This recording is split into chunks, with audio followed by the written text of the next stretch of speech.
Questo è il mio diploma di maturità, ma partiamo dall'inizio. In una scuola media piena di bulli, di insegnanti fuori di testa e di pasti disgustosi, nel Bigby, che sarei io e i miei 2 migliori amici, cerchiamo di fare l'impossibile: scrivere una guida su come sopravvivere a scuola.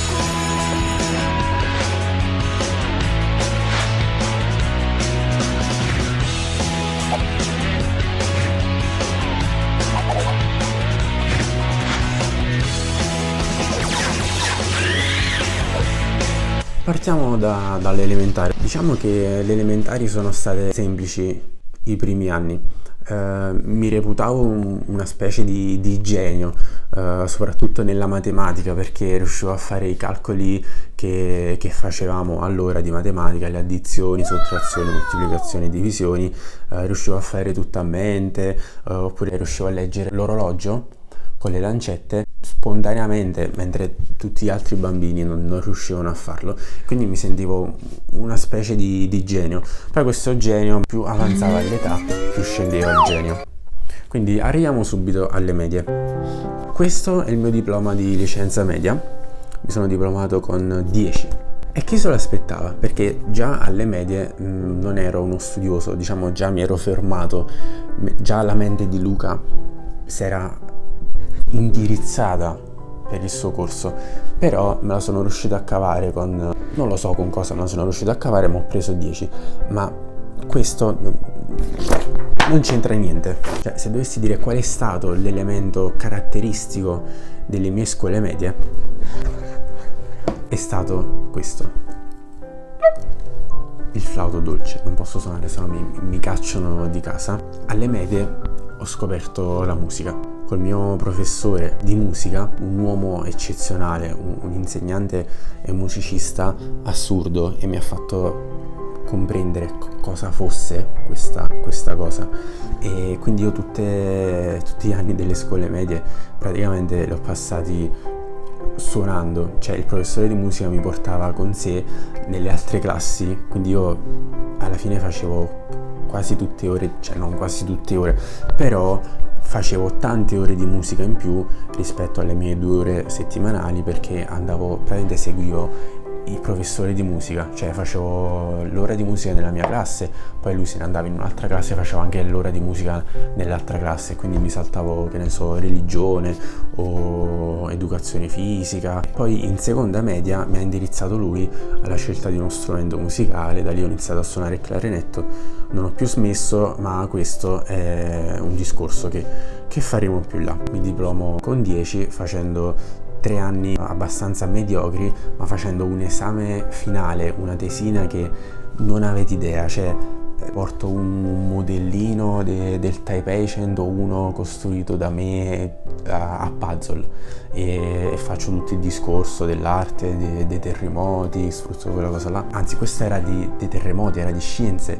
Arte, porto un quadro dipinto da me. Musica, porto il clarinetto, ma quella scelta io l'ho fatta, cioè me l'ha fatta fare mio padre la mattina stessa dell'esame. Io non ho mai pensato minimamente di suonare all'esame di licenza media, ma mio padre mi ha fatto farlo, perché ha detto no, fallo. L'ho fatto. Ho fatto piangere 2 professoresse ed è stato, quell'esame è stato un qualcosa di magico. Cioè, in quell'esame mi sono ripreso tutte le ingiustizie che mi erano state fatte tempo prima. È stato veramente una magia. Poi arrivano le superiori, faccio il liceo scientifico. Questo quindi non lo sono più. Parallelamente alla scuola faccio sempre sport di squadra, non a livello agonistico, però faccio sempre sport di squadra, non sto mai un anno senza fare sport, ed era già un'attività parallela alla scuola. Poi inizio a prendere anche lezioni di clarinetto seriamente, e da lì diciamo che il mio focus si è spostato al 90% sulla musica. Infatti, mentre gli altri miei compagni di classe cazzeggiavano e studiavano, io cazzeggiavo e suonavo, perché non potevo fare 3 cose insieme, no? Cazzeggiare, studiare per la scuola e studiare per la musica. Non si poteva fare. E quindi inizio ad andare, non è che inizio ad andare male a scuola, semplicemente non me ne frego proprio.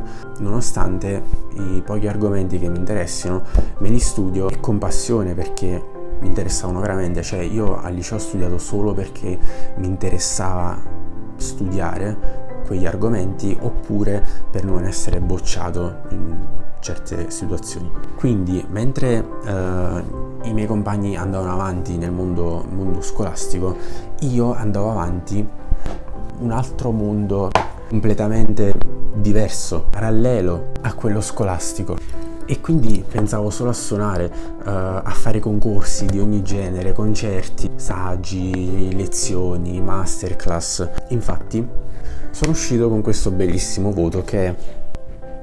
dov'è? 70.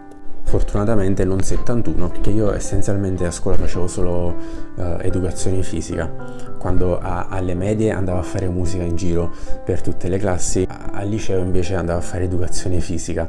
Cioè io stavo sempre in palestra, uscivo dall'ora di matematica e andavo a farmi 20 minuti in palestra ad allenarmi con un'altra classe, e fin quando tutti i professori di educazione fisica non mi hanno conosciuto e messo un target in fronte con scritto appena lo vedete in palestra uccidetelo.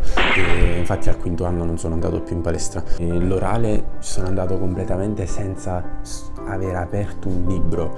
Io mi sono presentato così, come su questo tavolo, mi sono presentato così davanti alla commissione. Mi sono messo a parlare di calcio col presidente della commissione, che era un professore di educazione fisica, era napoletano e io juventino, e ci siamo messi a discutere di quello. Le domande che facevano, io rispondevo, non è che facevo scena muta, ma dicevo cose totalmente a caso che non esistevano né nella mia testa, né nel mondo reale, né in quello immaginato da chiunque. Cioè, dicevo cose totalmente a caso. Infatti mi diedero 10 punti su 20. Fu pochissimo, penso il punteggio più basso di tutti gli orali, perché vabbè, me lo aspettavo.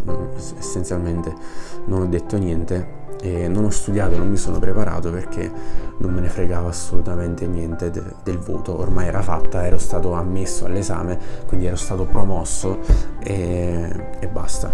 Quindi qui finisce la mia carriera scolastica, poi di quella musicale, e universitaria ne parleremo in un altro video.